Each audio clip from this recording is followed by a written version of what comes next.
Buenos días, bienvenidos a una charla más del programa de fomento a la lectoescritura y divulgación de la ciencia para todos. En esta ocasión, en el marco del natalicio del científico británico John Dalton, presentamos la videoconferencia Dalton y los átomos, de cómo no necesito verte para saber que estás ahí. Nos acompaña el doctor Armando Martín Becerra. Él es profesor de tiempo completo en la Facultad de Química de la UNAM. Obtuvo la licenciatura en Química en la Universidad Nacional Autónoma de México y la maestría y doctorado en Química Inorgánica por la misma universidad. El postdoctorado en la Universidad de Nottingham, en Reino Unido. Tiene más de 35 años de experiencia como docente y ha publicado diversos trabajos de investigación científica en revistas a nivel nacional. Cuenta con varias publicaciones de docencia, entre ellas un libro de texto dedicado a la enseñanza de química para la educación media. Actualmente ocupa el cargo de jefe de Departamento de Química Inorgánica en la Universidad Nacional Autónoma de México. Pues muchas gracias, doctor, y lo escuchamos. No, pues muchas gracias a ustedes. Déjenme, voy a compartir mi pantalla. Me dicen si estoy compartiéndolo ahora. ¿Se ve la presentación? Sí. Correcto. Bueno, pues muchísimas gracias por la invitación. La verdad es que agradezco mucho esta posibilidad de platicar de esto que tanto me gusta, que es la química. Y en esta ocasión, bueno, me han solicitado hablar un poco de John Dalton y los átomos. Y esta es una tarea un poco difícil porque hay varias formas de abordarla. Podríamos empezar por hablar de John Dalton, un poco de su biografía, dónde nació, que nació en el norte de Inglaterra, que es una persona que tenía un fuerte apego a la religión. De hecho, su vestimenta es característica de esto que hoy conocemos como cuáqueros. Son de personas profundamente religiosas, una persona muy sencilla en su carácter, muy reservado. Y debido a ¿cómo se llama? A su religión, que es básicamente se considera como separatista de la iglesia típicamente anglicana, se le impidió el acceso a algunas de las universidades más importantes del Reino Unido. Sin embargo, él pudo desarrollar su carrera esencialmente en estudios de meteorología, que era lo más le interesaba. Desafortunadamente, muchos de sus manuscritos no publicó mucha de su obra. La que publicó es absolutamente sustancial, pero mucha de su obra fue destruida durante los bombardeos de Manchester, que era una ciudad industrial, durante la Segunda Guerra Mundial, y que, pues bueno, los alemanes estaban interesados en destruir la infraestructura de guerra del Reino Unido. Pues mucho de su trabajo, de sus manuscritos originales se perdieron y solo se han rescatado algunos de ellos. Pero pues hablar de la biografía y obra de milagros de Dalton, pues puede resultar, un detalle interesante de Dalton es que uno de los estudios que estuvo realizando es en relación a la incapacidad de percibir color. De hecho, a esta enfermedad, gracias a él, se le llama daltonismo. De hecho, él era daltónico, no percibía correctamente los colores. De ahí el nombre de la enfermedad en honor al señor John Dalton, quien estudió un poco de esto. Sin embargo, hablar de su biografía como tal, pues puede resultar un tanto aburridón, ¿no? O sea, la verdad es que hay muchas cosas más interesantes que decir de él. Entonces, también podríamos abordar directo el tema y decir, bueno, entonces Dalton dijo esto y aquello, y presentar, pues, cuáles son sus propuestas y demás. Pero eso también genera una complicación. En realidad, es como si nosotros quisiéramos hablar de Albert Einstein y decir, bueno, y Albert Einstein dijo que es igual a MC cuadrado, ¿no? O decir, bueno, pues es que la Bella Durmiente se enamoró de un príncipe y vivieron felices para siempre. Eso en realidad no nos permite entender la historia, la importancia, la significancia del aporte, no de la reina, digo, no de con Blancanieves y el príncipe, sino por ejemplo de Einstein y de Dalton. Si lo sacamos del contexto en el cual están sus propuestas científicas y cuál era lo que se conocía antes y después, difícilmente podemos entender la relevancia de su aportación, ¿no? Entonces, en realidad hay que siempre contextualizar un poco la historia para entender lo importante que era que la princesa haya sobrevivido a los venenos de la bruja y los enanos y todo lo demás, o lo que era la física, más importante, lo que era la física antes y después de Albert Einstein, ¿no? O lo que fue la química antes y después de Dalton, ¿no? Que es un poco lo que intentaré hacer en esta plática. Voy a presentar un poco de esto que me gusta tanto, que es la historia de la química, para poder contextualizar ¿Por qué el aporte de Dalton es tan significativo y cómo le hizo? O sea, porque finalmente podemos decir, sí, Dalton dijo que había átomos y de dónde se los sacó, de dónde vienen, por qué eran necesarios. Y entonces, por ahí va un poco el sentido de mi conversación el día de hoy. ¿Okay? Entonces, para poder hablar de esto, pues tenemos que hablar de la química y su tormentoso pasado, porque en realidad sí tiene un tormentoso pasado. La química es una de esas ciencias muy esotéricas, porque si cuando uno piensa en química, piensa en la antigüedad, en laboratorios malolientes escondidos en las mazmorras de algún edificio, donde se preparaban pócimas, etcétera, etcétera. De hecho, en la imagen de la bruja es un poco la imagen del químico antiguo, donde por arte de magia podemos obtener algún conjunto de sustancias con poderes o con propiedades sorprendentes, ¿no? Pero, y esto ha perseguido a la química durante buena parte de su historia. Parece que no, pero sí. Y habría que preguntarse, ¿por qué es esto? ¿Por qué la química es tan esotérica o puede parecer tan esotérica? Y todo tiene que ver con sus comienzos, ¿no? ¿Dónde comenzó todo? Y podemos situar el inicio de la práctica de la química, no la química como ciencia, pero sí la práctica de la química, cuando el hombre empieza a hacer sus primeras transformaciones. Y esto indudablemente está relacionado con el fuego. Y curioso, bueno, no sé si ustedes cuentan, ha tenido la experiencia de sentarse enfrente de una fogata. La atmósfera que esta genera es absolutamente mágica, ¿no? Nos pone en un estado de ánimo muy, muy particular, y no es sorprendente que el fuego forme parte importante de nuestra ciencia, ¿no? La química como práctica nace con el fuego. Y desde luego el fuego abre un montón de posibilidades, ¿no? Gracias al fuego pues podemos cocer los alimentos y protegernos de las fieras, pero también gracias a ello podemos endurecer la madera y tener flechas y armamentos más resistentes de lo que serían sin ellos.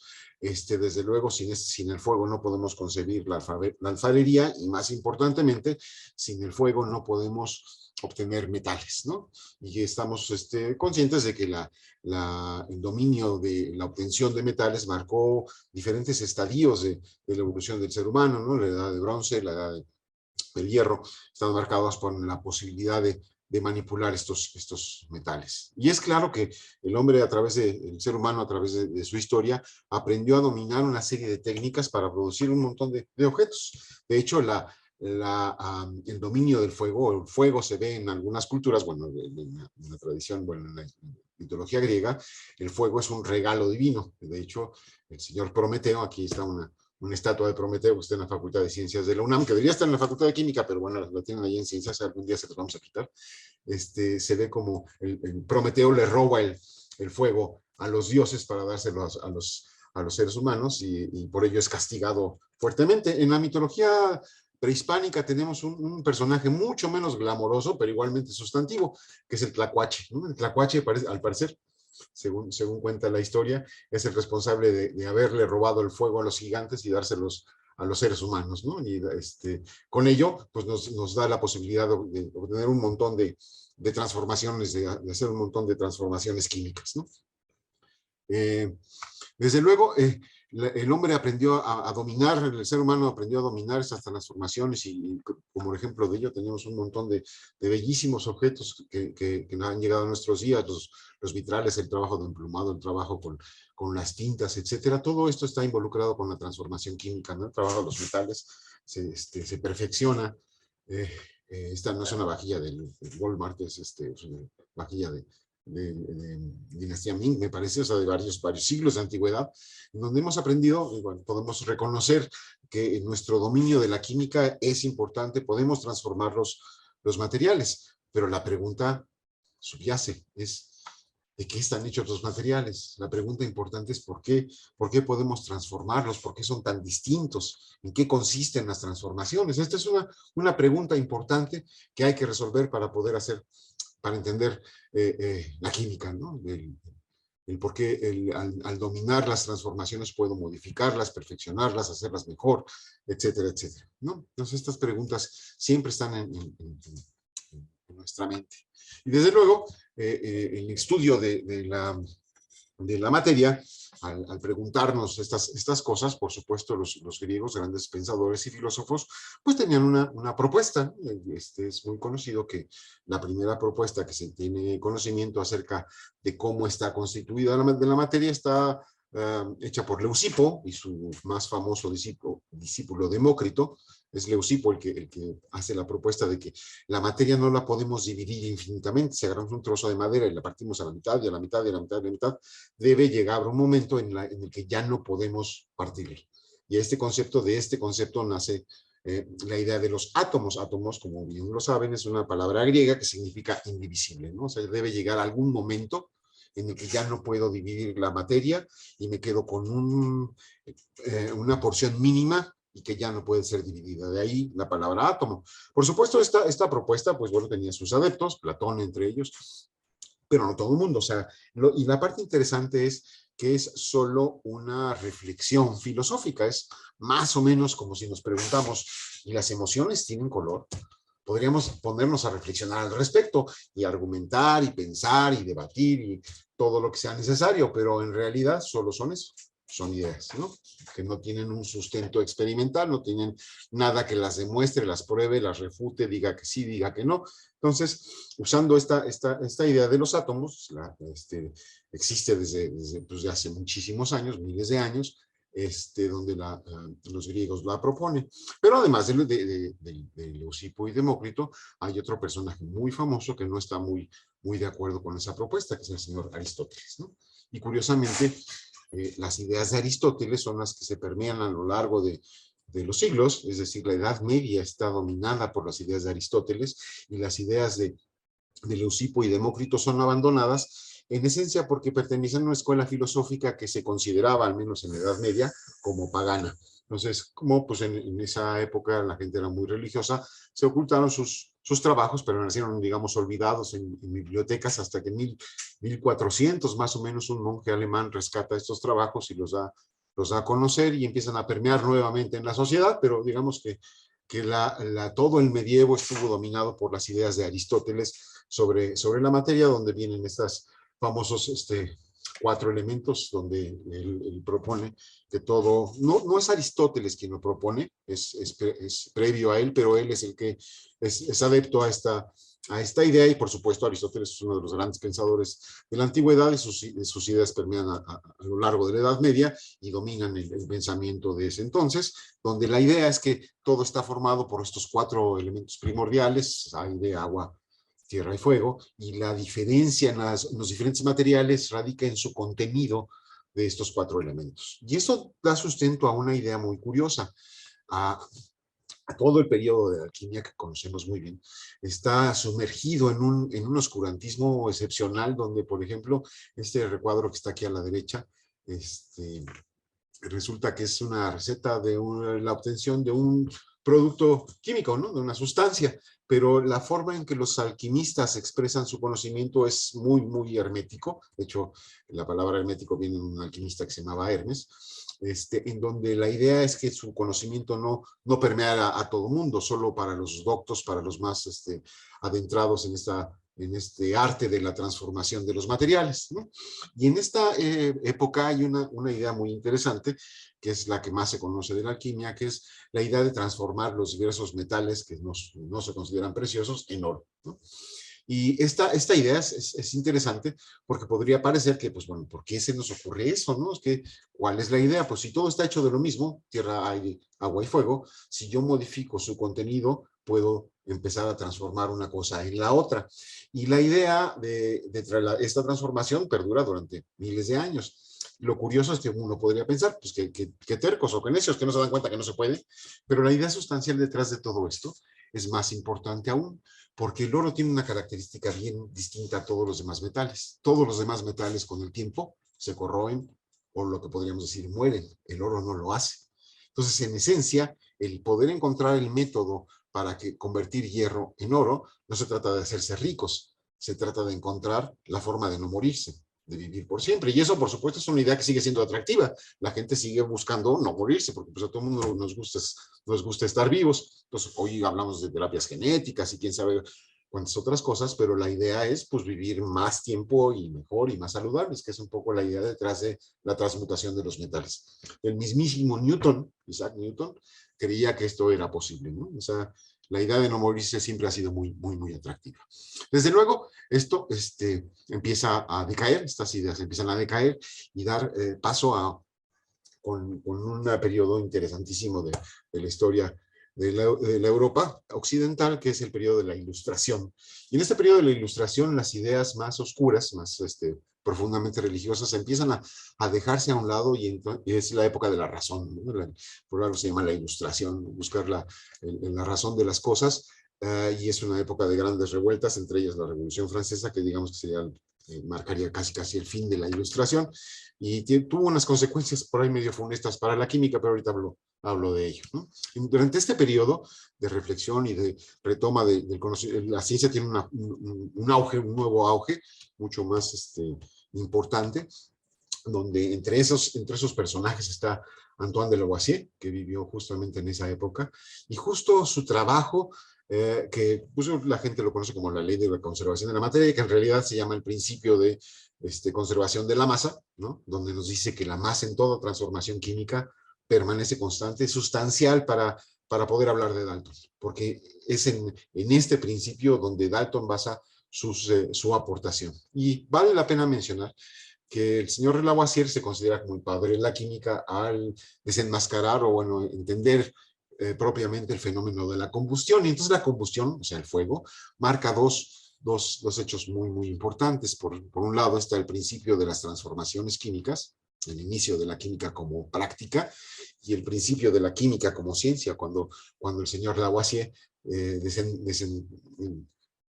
desenmascara la naturaleza del fuego y se deshace del último de los ritos de la química, que era el flogisto, pero esa es una historia que tendrá que ser contada en otra ocasión, ¿no? Pero el trabajo de Lavoisier y la conservación, el trabajo del principio de conservación de masa es de suma importancia. Nada más ilustrando rápidamente este principio, que seguramente conocen, aquí tenemos una imagen de un proceso en el cual tenemos dos vasitos en una balanza, cada uno de ellos con un reactivo, son disoluciones transparentes, básicamente uno es cloruro de calcio y el otro tiene sulfato de sodio, los mezclamos, ocurre una transformación, la precipitación de sulfato de calcio, y noten que la balanza arroja exactamente el mismo número, ¿no? Este es básicamente lo que ilustra este concepto del principio de conservación de masa, que en toda transformación la masa permanece constante.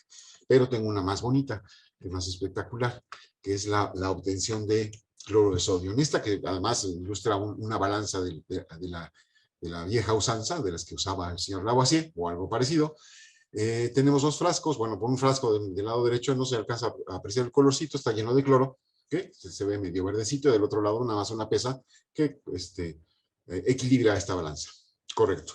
Pero dentro de esa cucharilla que está en el frasco hay sodio. Entonces, cuando la reacción comienza, que hay una reacción entre el sodio y el cloro gas, es una reacción muy, muy, muy violenta, que se pone bastante intensa, ¿no? Como verán, desprende una gran cantidad de energía, que lo apreciamos en forma de luz.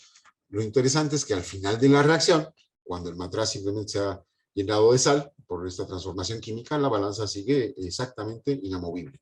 No ha cambiado en lo absoluto la masa que contiene el frasco de la derecha, lo cual demuestra este importantísimo principio de conservación de la masa. Y esto es de suma importancia porque nos da pie a un conjunto de cosas interesantes. Si bien los elementos aristotélicos eran estas cosas, estos principios medio etéreos de fuego, aire, tierra y fuego, al cabo del tiempo, durante el Renacimiento, ya los elementos cambiaron un poco su naturaleza. Ahora hablamos de sustancias elementales. Ahí es donde empieza la historia interesante de Dalton y los elementos y los átomos. ¿Qué es una sustancia elemental? Pues bueno, son esas que conocemos desde hace rato: el hierro, la plata, el azufre, el oro, el mercurio. Son eso que llamamos sustancias elementales. ¿Cómo entendemos una sustancia elemental? Y aquí hay una definición que es la que se usaba en esa época. Una sustancia elemental es aquella que no puede transformarse en otra más sencilla. Y esta definición es absolutamente espantosa, horripilante, que les digo a mis alumnos.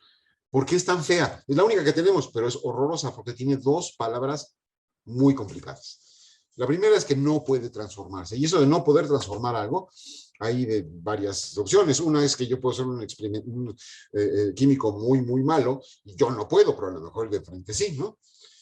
O simplemente no tenemos la tecnología para hacer esas transformaciones. De hecho, ese es el caso, por ejemplo, de una sustancia que hoy es muy común, que llamamos sosa. Durante mucho tiempo fue reconocida como una sustancia elemental porque no se tenía la tecnología para transformar la sosa en sus componentes, entre ellos el sodio. Tuvo que venir el señor Volta y la corriente eléctrica para poder hacer electrólisis y obtener a partir de la sosa el sodio metálico. Entonces, la idea de no puede transformarse es bien peligrosa. Y la otra es esto de la sencillez, cómo aprecio la sencillez, que es más sencillo, un pedazo de metal, una hoja de papel, un pedazo de plástico, que es más sencillo, cómo mido la sencillez.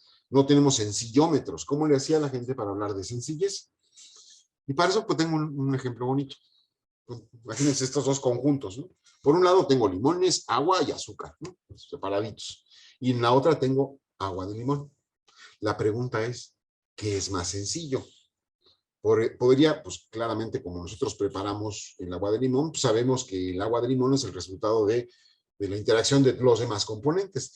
Pero si no hicimos nosotros eso, lo que sí podemos saber es qué pesa más. Con medir la masa cuidadosamente, que es algo que nos enseñó Lavoisier, es una de las enseñanzas de Lavoisier, una de las consecuencias del trabajo de Lavoisier es medir con mucho cuidado la masa de las cosas, medir con mucho cuidado la masa de nuestros experimentos y poder obtener conclusiones interesantes. ¿Okay? Es claro que, por ejemplo, cuando tenemos agua, aquí hay un bonito experimento donde simplemente hacemos pasar corriente eléctrica, obviamente con un dispositivo moderno, al agua, ¿no? Y al hacerlo obtenemos dos gases distintos. Si podemos hacer esto con mucha precisión y pesando las cosas con cuidado, nos podemos dar cuenta que el agua, a la hora de pasar esta corriente eléctrica, puede obtener dos gases diferentes, uno al que el mismo Lavoisier llamó oxígeno y otro hidrógeno. Y además, su masa es exactamente igual a la masa del agua que yo descompuse, es decir, la masa del oxígeno más la del hidrógeno es la masa del agua que fue descompuesta. Ah, órale, eso significa que el agua no es es una sustancia formada por dos componentes, hidrógeno y oxígeno, que al combinarse me generan agua. De aquí puedo deducir que el agua es una sustancia más compleja que el oxígeno y el hidrógeno que le dieron su origen. Es decir, el oxígeno y el hidrógeno son sustancias más sencillas. Y usando esta definición de sencillez, puedo entonces hablar de la composición, que esa es la parte central de la química en ese entonces, era la composición de los materiales con los que trabajo, de las sustancias con las que trabajo. ¿Y cómo expreso la composición? Ah, pues muy fácil, mire, si usted por cada 100 gramos de agua puede obtener 88 gramos de oxígeno, claramente si descompone menos agua obtendrá menos oxígeno, pero lo que nunca va a cambiar es la relación porcentual, la proporción de oxígeno que usted obtiene. Esto lo conocemos como porcentaje en masa, donde entonces la composición del agua es de 88% de oxígeno en masa y 11% en masa de hidrógeno. Perfecto. Y esto da pie a una observación bien interesante. Todas las sustancias compuestas o sustancias complejas pueden entonces transformarse en obtener a partir de estas sustancias más sencillas, ¿no? En este caso, esta sustancia azulita está formada, se puede transformar y obtener a partir de ella unas sustancias como el azufre, el cobre o el oxígeno. Estas tres últimas son ejemplos de sustancias sencillas o sustancias elementales que no pueden ser transformadas en nada más sencillo. Cada que yo hago reaccionar cobre con cualquier otra cosa, obtengo algo cuya masa es mayor que la del cobre de la que partí. Eso significa que el cobre es una sustancia sencilla. Y así podemos definir a las sustancias elementales o sustancias sencillas y a las sustancias más complejas o compuestas, lo que hoy llamamos compuestos y lo que llamamos sustancias elementales. Ok. Y entonces, donde se ponen las cosas bien interesantes es cuando analizo su contenido. Ah, pues mire, resulta que esta sustancia azul siempre contiene la misma cantidad de azufre, de cobre y de oxígeno. Y hágale como quiera, Si usted trabaja bien y es bueno en el laboratorio, obteniendo y separando, haciendo las reacciones químicas necesarias para obtener el cobre a partir de ese polvito azul, usted siempre obtiene el mismo porcentaje. Esta es la misma proporción de cobre en la sustancia azul, la misma proporción de azufre en esa sustancia azul, pero tiene que ser un conjunto de transformaciones muy cuidadosas. Ya esto se le conoce como la ley de las proporciones definidas, esbozada por un químico francés, el señor Proust, en 1797, contemporáneo de Dalton, en donde observa esto, que toda sustancia, ¿sí?, siempre tiene exactamente el mismo contenido de eso que llamamos sustancias elementales. Su composición es constante, hágale como le haga, si es que usted tiene las sustancias con la pureza adecuada. Esta se llama la ley de las proporciones definidas. ¿Okay? Llamo su atención a este polvito verde que está acá arriba a la derecha y al polvito azul que ya habíamos visto, ¿no? Aquí están, pues, ¿qué son? Pues los contenidos porcentuales de cada uno de los elementos de los que está formado. Noten la relación oxígeno-azufre. Dice, pues, ¿qué tiene? Si divido ese porcentaje de azufre, de oxígeno, entre el porcentaje de azufre en el polvo verde y el porcentaje de oxígeno entre azufre en el polvo azul, en la sustancia azul, obtengo exactamente el mismo número, 1.99. Y esto es un dato sumamente importante para Dalton. Dalton estudia con mucho detenimiento estas proporciones y encuentra algo bien interesante, ¿no? El señor Dalton dice, mire, en particular con el estaño. Observen esto, con estaño hay varios polvitos que están, un par de sustancias, un par de sustancias que están compuestas esencialmente por dos elementos, lo que llamo elementos químicos, estaño y oxígenos. En este polvito blanco, la proporción de estaño, pues 21%, de oxígeno 78%. Perfecto. La relación oxígeno-estaño, 26.95. Perfecto. Son solo los numeritos. En otro polvo, otra sustancia diferente, noten que la composición es diferente. Como que tiene un contenido de estaño mayor y un contenido de oxígeno menor. El contenido de oxígeno y estaño, pues me da otro numerito. ¿Y qué con eso? Que resulta que la relación de esos dos numeritos es exactamente 2. Ni más ni menos. No 1.75 o 2.30, nada, 2. ¿Y eso qué nos dice? Que en el polvito blanco hay 2 veces más oxígeno que en el polvito negro. ¿Sí? Eso es bien interesante. Porque no solo sucede con lo que serían los óxidos de estaño, también sucede con el óxido férrico, lo que conocemos como óxido férrico y óxido ferroso. Son dos sustancias que solo contienen dos elementos, uno hidrógeno, hierro, y el otro oxígeno. Al comparar estos dos, el contenido porcentual, la masa de hidrógeno y la masa de hierro, noten que estos son experimentos que se hacen en la mesa de laboratorio haciendo transformaciones químicas. Puedo cuantificar cuidadosamente el contenido de cada uno de estos elementos en cada una de estas sustancias. Y obtengo estos numeritos. Pues 69% de hierro en el polvito rojo y en el polvito negro 77% y el resto es de oxígeno. Perfecto.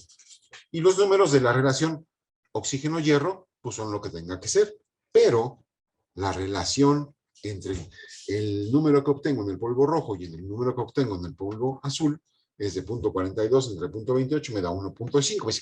Pues ¿qué con eso? Que son números, una relación de números enteros. ¿Sí?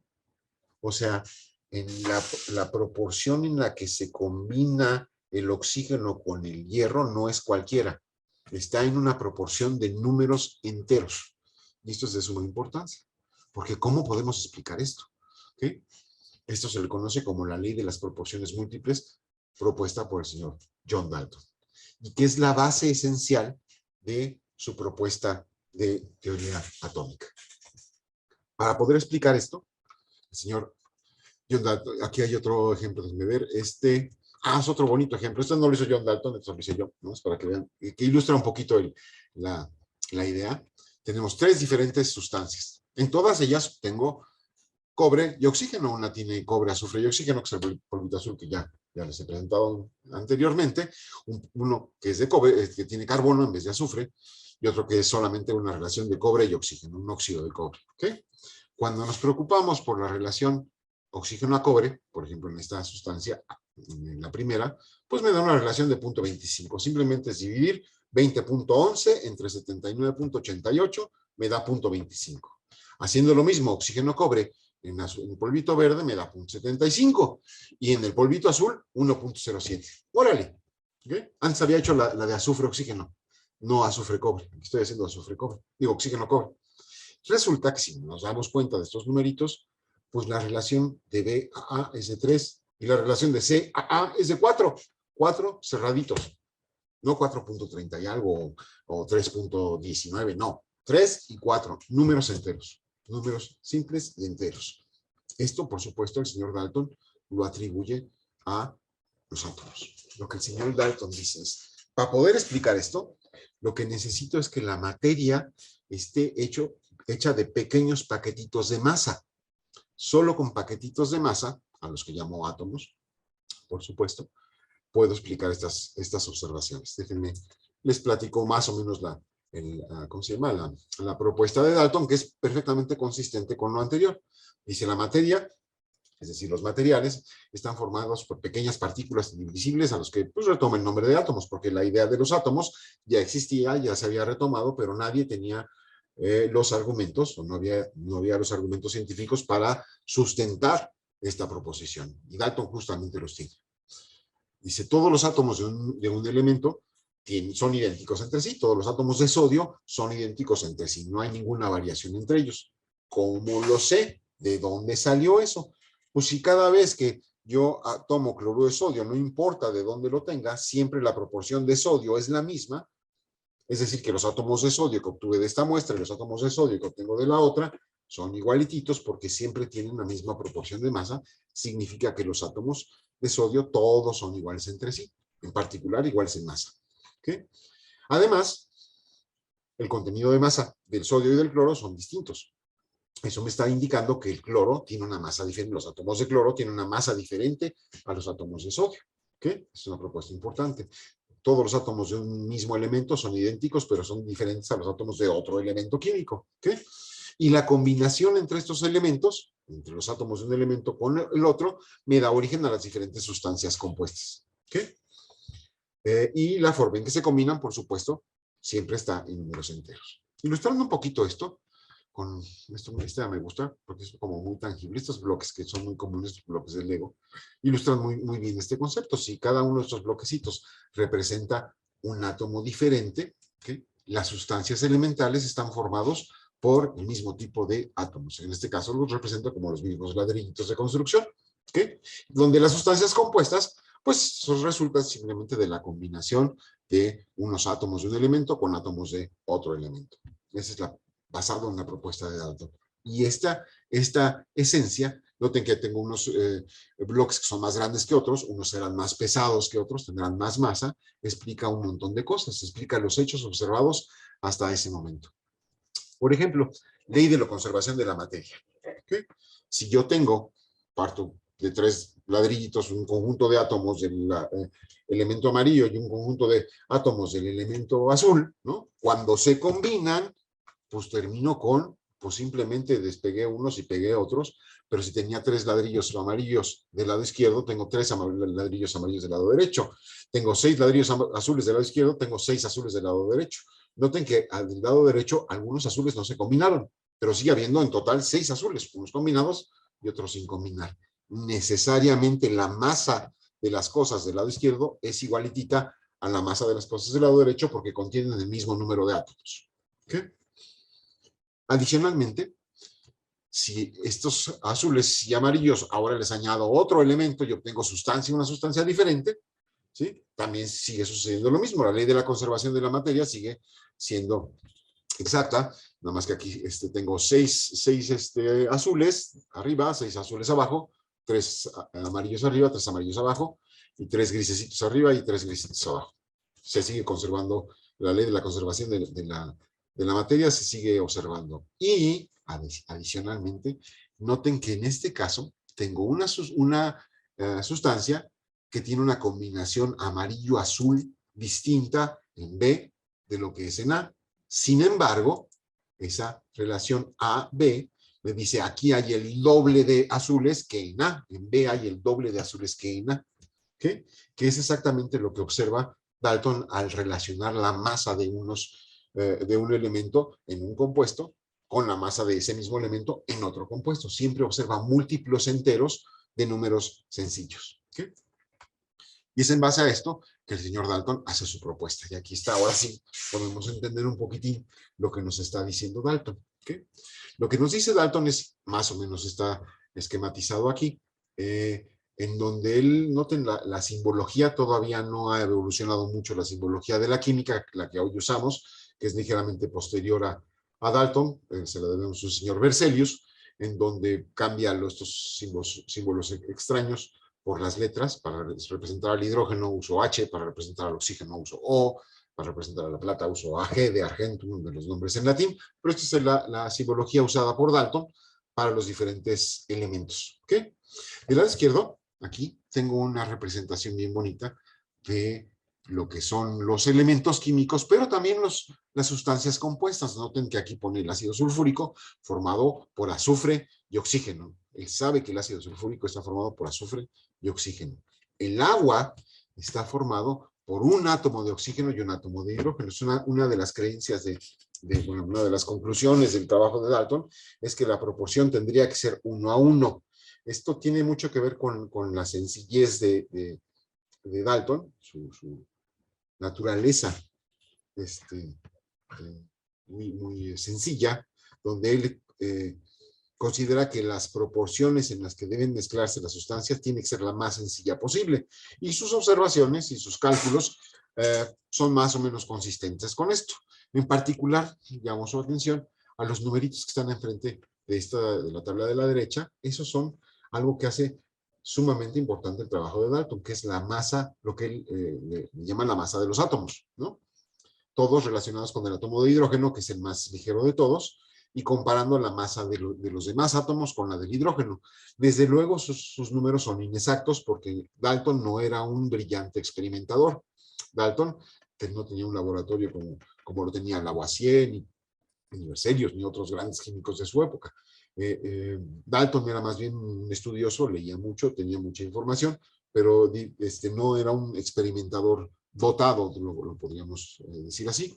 Y entonces los números que él obtiene no son del todo correctos, pero son unos números que le permiten empezar a escribir fórmulas químicas. Esto es esencial en química, ¿sí? La escritura de las fórmulas basados en la masa de los átomos. La masa de los átomos es absolutamente sustancial y Dalton es de los primeros que no solo propone la existencia de los átomos, sino además les asigna masa. Por supuesto, su propuesta no fue así como aplaudida desde el mero principio. Se tardaron algunos años en reconocer que su propuesta, junto con masas atómicas mejor calculadas, explicaba muchas cosas. Una de esas cosas, por ejemplo, es esto: el agua.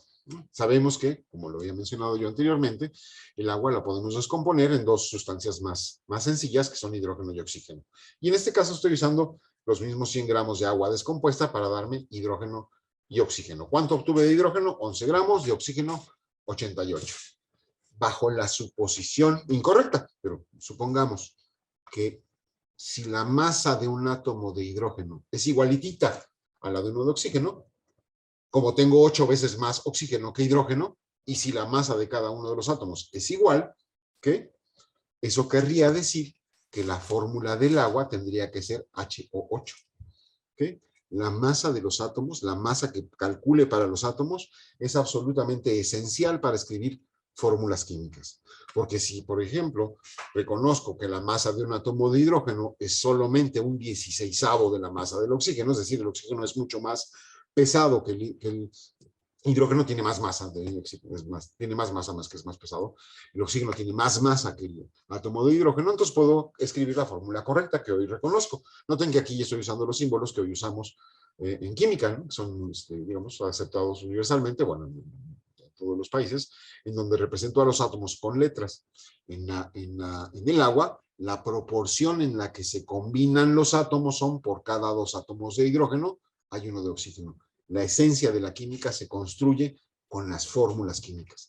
Aquí ya no hablo de la masa de las cosas, hablo del número de partículas que constituyen a una sustancia, y ese es el fundamento de nuestra ciencia, ¿no? Nuestro lenguaje está escrito en fórmulas químicas. Es claro que una masa atómica correcta significa que tendré fórmulas químicas correctas. Por supuesto, la química ha evolucionado mucho desde la época de Dalton. Lo que hoy sabemos del átomo es enteramente, bueno, si no enteramente distinto, es sustancialmente distinto a lo que Dalton dijo, ¿no? El átomo de hoy en día es más complicado, ya no es indivisible, sabemos que está hecho de protones, electrones, neutrones, y si seguimos para atrás, hasta quarks podemos llegar, pero eso es asunto de los físicos nucleares, ¿no? Para poder llegar a este punto, pues obviamente se necesitó la contribución de un montón de personas, entre ellos Thomson, por supuesto, han oído hablar de él, Thomson, de Rutherford, otros menos conocidos como Chadwick, Moseley, el señor Niels Bohr, y uno de los más famosos, el señor Schrödinger, que junto, digo, cada uno con su pequeña contribución, su pequeña o su gran contribución, nos ayuda a tener una visión más precisa de lo que son los átomos, ¿no? Pero entre los estudiantes siempre existe la idea de, oiga, ¿y podemos ver los átomos? ¿Podemos ver a un átomo? Y entonces, a ver si Dalton estaba bien y todo lo que se dice de los átomos es correcto. ¿Qué tal que si construimos un megamicroscopio, pero súper archirrequete contrapotente? Pues no importa qué tan potente sea su microscopio, jamás los va a poder ver. ¿Por qué? Porque usted solo cuenta con sus ojos para ver, y nuestros ojos reciben luz visible. Y resulta que la luz visible no interacciona correctamente con los átomos, es decir, no reboten los átomos para llegar a mis ojos y poderlos ver. O sea que por más que use un supermicroscopio para ver yo los átomos, no los voy a poder ver jamás, porque la luz visible no interacciona con los átomos de la forma en que a mí me gustaría. Entonces, ¿pero qué tal con rayos X? Si soy Superman, entonces con mi visión de rayos X podría ver a los átomos. Y esta es bien interesante porque en realidad sí, aquí empiezan las cosas. Ya no los puedo ver directamente, tengo que hacer cosas para verlos indirectamente, no verlos. Ahorita vamos a platicar rápidamente de esto. Si quiero ver los átomos, puedo usar rayos X, pero para ello necesito estas cosas que son cristalitos, ¿no? Aquí están unos bonitos cristalitos compuestos de cobre, de níquel, de manganeso. Con esos cristalitos bien chiquititos puedo hacer un experimento bien bonito, que es la difracción de rayos X, que básicamente consiste en hacer pasar un haz de luz de rayos X, no es luz visible, son radiación de una longitud de onda de rayos X, se lo paso ahí en la puntita de esa aguja, hay un cristalitito chiquitito como de medio milímetro o de 1 milímetro del por lado, es un cristalito muy, muy chiquito, y al pasar los rayos X por ese cristal, se difractan. ¿Sí? Y entonces lo que tengo es un difractómetro, que son equipos más o menos sofisticados, de los cuales tenemos algunos en la facultad y hay en varias universidades del país, ¿okay? Y con eso obtengo estas cosas que se llaman patrones de difracción, que son absolutamente son hermosos, que reflejan la simetría que hay en los átomos en el cristal. Y a partir de transformar esta información con computadoras, programas muy sofisticados que entienden qué está pasando, puedo obtener esto que se llama las imágenes o las representaciones de los átomos. Pero buzos son solo representaciones de lo que yo creo que son los átomos. Puedo representarlos de muy diferentes formas, por supuesto.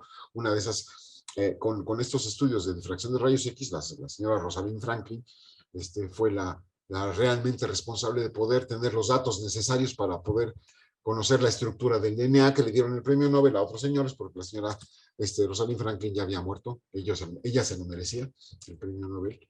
Que le dieron a Watson y Crick, pero aquí tenemos un conjunto de representaciones de, ahora sí, como la impresión del artista de cómo son los átomos. A mí me gusta esta de las bolitas llenas, donde el átomo llena todo el espacio, aunque es muy común verlos así con palitos y bolitas, porque nos gusta luego ver la forma de las moléculas, etcétera, etcétera, pero no es que los átomos sean así, que existan las varitas, ¿no? Nosotros los ponemos para imaginarnos cómo son las moléculas. Hoy en día contamos con métodos de microscopía bien avanzados que nos permiten asomarnos a las moléculas más o menos de forma cercana. Lo de atrás es una micrografía de efecto túnel que tiene una resolución bastante alta, y lo de enfrente, lo que están los dibujitos, es lo que los químicos decimos, lo que hay ahí atrás es eso, ¿no? Pero es simplemente una representación. No podemos ver a los átomos individualmente, pero sí vemos la densidad electrónica. ¿Sí? Otra de las micrografías que se usa hoy en día es esta de microscopía de fuerza atómica, donde también tiene una alta resolución y vemos diferentes, lo que vemos es un mapa de densidad electrónica, ¿no? O sea, la densidad electrónica en la superficie de un material y de ahí más o menos nos imaginamos que lo que tenemos ahí son las moléculas que se muestran en el recuadro de abajo, que es básicamente la interpretación de los químicos de lo que hay en la superficie del material, ¿no? Esta es la visión más cercana que tenemos de los átomos hoy en día es basada en este tipo de microscopías, ¿no? Pero, como siempre, pues nosotros nos imaginamos a los átomos siempre que nos los presentan, cuando los presentan así, ¿no? Pero es básicamente una interpretación que está lejos de ser real, pero está basada en nuestra percepción de que, pues bueno, los electrones son partículas y hay un núcleo, pero estas son solo representaciones que están bastante alejadas de la realidad, pero al menos nos sirven para darnos una idea de que los átomos existen, sabemos que existen, que Dalton tenía la razón, y no necesitó verlos para saber que estaban ahí, que esto es básicamente la esencia de la plática, ¿no? La evidencia le gritó que los átomos tenían que existir para poder explicar la química de sus tiempos, ¿no? Y bueno, esto es básicamente todo lo que yo quería platicarles. Muchas gracias por su atención. Muchas gracias, doctor. Pues justamente esa representación del átomo es la que usamos en nuestro logo de la Ciencia para Todos y del concurso Leamos la Ciencia para Todos. Sí. Le agradecemos mucho la conferencia. Ahora sabemos que Dalton es mucho más que el modelo atómico, que las leyes de proporciones múltiples y que era daltónico. Una charla súper didáctica y clara. Y es cuando nos lamentamos no haberlo tenido usted como maestro de química. La verdad que me contagió su pasión por la ciencia. Ay, qué bueno, qué bueno. No sé si haya preguntas en Zoom o en Facebook, fue demasiado claro. Escucho a mis compañeros, Antonio y Adriana. Y vamos a esperar a que los chicos se animen a hacer preguntas, doctor. Igual que Maru, me gustó mucho la charla. Creo que siempre hay una idea de que los científicos son fríos y calculadores y se ve que con Dalton también hubo un componente muy, muy importante de imaginación para poder concebir a los átomos, ¿no? O sea, dentro de la química creo que la imaginación para poder plantearte estas ideas es importante en los átomos. Entonces, bueno, de momento ahorita no hay preguntas en el chat de Zoom, pero también tenemos varias personas conectadas en Facebook. No sé si... ¿Se establece la conexión? Sí, no sé si... Sí, al final sí se logró. ¿Quién sabe qué pasaba? Ya empezaron a preguntar. Por ejemplo, Marisa Martínez dice, ¿Dalton se basó entonces en la ley de la conservación de la masa? En esencia, sí es el sustento de todo lo demás, porque para poder establecer cuánto hay de un elemento o de otro contenidos en una sustancia compuesta, primero tienes que hacer este análisis cuidadoso del contenido másico de una reacción química y saber que no estás perdiendo material en el camino. O sea, la ley de la conservación de la masa es en la base o el sustento del desarrollo de la química moderna. Ok. Y bueno, pregunta Brandon, lo que se ve al pasar un haz de luz por los cristalitos que nos había mostrado, ¿sería como ver la sombra de un átomo? Es un poco más complicado que eso, pero se parece mucho. No es la sombra de un átomo, no te está diciendo, aquí está un átomo, porque hay que hacer un conjunto de operaciones matemáticas que relacionan, se llama es la ley de Bragg, pero no me voy a meter en eso, por supuesto, no tiene caso. Es muy parecido, pero no es exactamente lo mismo, ¿sí? Pero sí se parece. Sí, que es la misma técnica, me parece, con la que ayudó a descubrir la composición, la estructura del DNA, ¿no? En efecto, o sea, es una técnica que se conoce desde principios del siglo XX, perdón, que es la difracción de rayos X, que es un señor que se llama Bragg, la estudió con sustancias muy sencillas, pero esta técnica llevada a sustancias mucho más complicadas como las proteínas o los ácidos nucleicos, permite después de mucho rato de calcularle, que es lo que hizo la señora Rosalind Franklin, las posiciones de los átomos. Lo que puedo hacer con eso es saber dónde están los átomos con muchísima precisión. Hoy en día lo podemos saber con mucha precisión dónde está el centro del átomo, como diríamos el núcleo, y lo que infiero lo demás, el tamaño del átomo ya me lo invento yo. Pero el centro del átomo, dónde está la posición del átomo, lo puedo conocer con mucha precisión. Está muy interesante ese tema y supongo que da para una charla Da completa. para una charla adicional, ¿no? Lo de los rayos X, la diferencia de rayos X. García Kian, otra de las estudiantes que estuvo aquí, ¿qué hacen entonces los microscopios electrónicos? ¿Cómo funcionan? ¿Cómo funcionan? Debo confesar que esa es una área que no es particularmente de mi expertise, pero no funcionan con luz visible. Hay varias formas de saber, o sea, lo que se hace con la microscopía, en particular con estas de fuerza atómica y de efecto túnel, lo que hacen es poner una sonda, a ver si ven una manita en la cámara, se pone una sonda así como muy cerquita de la superficie, y lo que hacen son interacciones electrostáticas entre la sonda y la superficie. Si siento mucha interacción, ahí hay un átomo, y luego baja la interacción, ahí no hay, y luego voy recorriendo la superficie, obviamente en intervalos muy pequeñitos, y entonces voy generando un mapa de dónde está la densidad electrónica, y pues ahí hay un átomo, ahí hay otro, ahí hay otro, ahí hay otro. No los veo, los detecto. Es como saber que hay un perro porque está ladrando, ¿no? O sea, no lo veo, nomás ya sé que está ahí porque ladra. Aquí no veo a los átomos directamente, pero sé que están ahí porque generan mucha repulsión con mi sonda, ¿sí? Y entonces hay varias técnicas de microscopía. Hay microscopía de transmisión, de barrido, etcétera. La microscopía no es mi especialidad, tampoco la conozco tanto, pero esta de efecto túnel y la otra que mencioné, de fuerza atómica, funcionan más o menos así, que son las de más alta resolución además. Sí, porque ya la luz ahí no tiene nada que ver. No, ya no tiene caso. De hecho, hay una que es de difracción de electrones que utilizan, por ejemplo, para hacer imágenes de células y cosas por el estilo, que son cosas, por supuesto, mucho más grandotas que un átomo, ¿no? Entonces, todo dependiendo de qué es lo que queremos, la imagen que queremos generar, es la técnica de microscopía que utilizamos.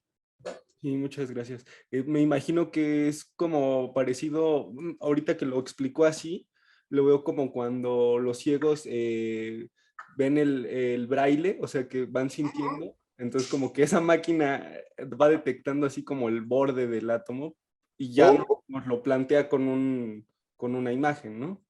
O la otra que es también muy bonita, la ecografía, cuando los delfines perciben su entorno, los animales en su alrededor, lo hacen a través de ondas sonoras, ¿no? Los murciélagos lo hacen a través de ondas sonoras, de rebotar las ondas sonoras en los objetos. No necesitan ver que hay un árbol para saber que está ahí, porque lo distinguen con ondas sonoras, no lo ven, pero saben dónde está. Más o menos es la idea. Ok. Bueno, pregunta Héctor Adrián. Entonces, ¿cuál es el modelo de átomo más acertado al momento?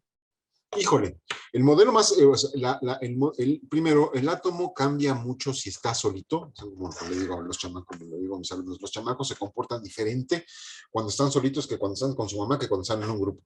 Los átomos también, entonces, decir cómo es un átomo depende de dónde lo veas, ¿no? Si lo ves inmerso en un compuesto iónico, en un compuesto covalente, se comparten de diferente forma los electrones y entonces se ven diferente, ¿no? Con los electrones compartidos o no. La mejor forma de describir el comportamiento de un átomo, no desafortunadamente, es a través de ecuaciones matemáticas, que es la ecuación de Schrödinger, que lo presenta ahí al final, que son unas ecuaciones bastante pesadonas, en donde describimos estos que son los orbitales, etcétera, pero esas ecuaciones nos hablan de los átomos aislados. Cuando queremos describir a los átomos combinados, nos metemos en verdaderos problemas y necesitamos computadoras bastante eficientes para poder empezar a describirlos, pero pasamos de tener imágenes de cómo son los átomos, no nos interesa tanto saber en términos exactos cómo es un átomo, dónde están los electrones, es algo que no podemos saber. Hay una cosa que se llama principio de incertidumbre de Heisenberg, que nos impide saber dónde está el electrón con precisión. Y decir dónde está el electrón es como decir cómo es el átomo, porque son los electrones lo que le dan la forma, lo que está más afuera de un átomo, la parte externa de un átomo siempre son los electrones, y no podemos saber dónde están los electrones. Solo tenemos una idea de por dónde andan más o menos, pero hasta ahí, ¿no? Son modelos probabilísticos lo que usamos. Sí. algo había escuchado, ¿no? De las formas que le llaman nubes de probabilidad, ¿no? Que Sí, son lo que se llaman las nubes de probabilidad. las diferentes formas esas que ahora ya son como los orbitales, ¿no? Más Es que... lo que la gente conoce como orbitales, pero usualmente esos orbitales sirven para los átomos aislados. Funcionan bien para un átomo que no está interaccionando con nadie más. Cuando un átomo se pone a interaccionar con otros, las cosas empiezan a cambiar fuertemente. Ok. Bueno, doctor, decirle que estuvieron aquí más de 100 estudiantes, muchos de CCH Escapotzalco, muchos de CONALEP 310 de Tepic, y bueno, SH Sur nadie, de mi alma mater. CCH Sur, no, por lo menos no lo escribieron aquí, no sé, tal vez en el Facebook, y ahí, bueno, y hablando del Facebook, a ver si Adri tiene alguna pregunta del Facebook pues, para cerrar la sesión de hoy. ¿Alguna o algunas? Sí, sí, Antonio, muchas gracias. Pues, doctor, muy interesante su charla. Agradecemos a los que se conectaron a través de Facebook. A Liems Contreras con Alep 94, CCH Azcapotzalco y Cebetis de 166, así como público en general. Y justo le mandan saludos, doctor. Seguramente conoce Renata Arrazola. Un gusto saludarte, Armando. Muy interesante la charla. Muchas gracias. También de Paul Casiano, que le mandan saludos desde el corazón de la montaña de Guerrero, Tlapa de Comonfort. Y hay una pregunta de Concepción Sánchez que dice, como docente para chicos de bachillerato, ¿qué sugerencias existen para apoyar la enseñanza de la química? Les cuesta mucho trabajo imaginarse de forma espacial la estructura de las moléculas y hay muchos alumnos interesados en las ciencias como carrera profesional, que era justo lo que estaban comentando. Es que es todo un reto, la verdad es que los admiro mucho porque a nivel de bachillerato los jóvenes andan como preocupados por muchas cosas y luego no tanto por las ciencias, aunque es fantástico cuando se empiezan a interesar en eso. Y yo considero, es mi percepción personal, como les digo, no tengo experiencia en bachillerato, que deberíamos mantener las cosas simples. Presentarles lo fantástico y lo súper interesante que puede llegar a ser la ciencia. Entre más queremos complicar, bueno, no es que queramos complicar, si queremos adentrarnos más a fondo en los fundamentos científicos, en ese momento los jóvenes creo que no tienen las bases. A lo mejor podemos darles lecturas, mire, léete este libro, léete el otro, y que el joven aprenda con diferentes documentos y tratarlo una vez que el joven se adentra en estos videos, en los documentos, en la información que les proporcionemos, ya entonces les explicamos a estos jóvenes que tienen mucho interés en ciencia con más detalle. Porque el tratar de permear esta complejidad de la ciencia, que puede a veces ser muy complicada, sobre todo si lo planteamos así, al resto de la población, que a lo mejor hay algunos jóvenes que están más interesados en leyes, en algunas actividades, ¿cómo se llama?, humanísticas, los perdemos a todos, y entonces ni siquiera podemos darles ese poquito de mira qué bonita esta ciencia, a lo mejor no vas para allá, pero mira, es fantástica, ¿no? Es bien bonita, bien interesante y responde muchas cosas, ¿no? A lo mejor también es bien bonito interesar a los jóvenes, bueno, eso es un gancho que uso yo en mis clases, ¿no? A ver, jóvenes, si el agua es incolora, ¿por qué las nubes son blancas? Entonces me queda, ¿no? Entonces, con preguntas que desafíen los conocimientos que tenemos de las cosas, para decir, oye, órale, entonces despierta uno el interés. Hay diferentes cosas que uno puede hacer para motivar a los jóvenes, aquellos que quieren ser motivados, por supuesto, ¿no?, que les interesa un poco la ciencia. Pues muchísimas gracias, doctor. A través de Facebook son todos los comentarios y preguntas que tenemos, Antonio. Bueno, no hay preguntas, pero sí hay un comentario. Dice Ricardo Trejo, soy profesor del CCH Sur y fui su ayudante de profesor en la Facultad de Química por ahí del 2006. Saludos. Nomás hace notar que viejo estoy. Saludos. Qué bueno que estés por allá. Sí. Bueno, pues muchas gracias, doctor. Dicen que dónde encuentran la grabación de la charla y bueno, para recordarles a todos los que nos están viendo que estas conferencias que organizamos en La Ciencia para Todos están disponibles en nuestro canal de YouTube que se llama igual La Ciencia para Todos. Así que esta y todas las anteriores charlas que hemos tenido las van a encontrar ahí en el canal y para verlas las veces que quieran. Pues muchas gracias. Me despido porque como les había comentado tengo que ir a asistir a otra reunión. Hasta luego y buenas tardes. Gracias, doctor. Muchas gracias. Muchas gracias. Agradecemos al doctor, a Nahum Martínez y a Grisel Moreno de la Facultad de Química y a nuestra querida Connie. Gracias, Concepción Sánchez, por todo tu apoyo. Y gracias a ustedes por acompañarnos. Consulten en Facebook o en la página de la Ciencia para Todos nuestras próximas charlas. Buenas tardes. Y consulten también el 18 premio de la Ciencia para Todos, que ya está abierto, ¿no? Que participen los chicos en el concurso.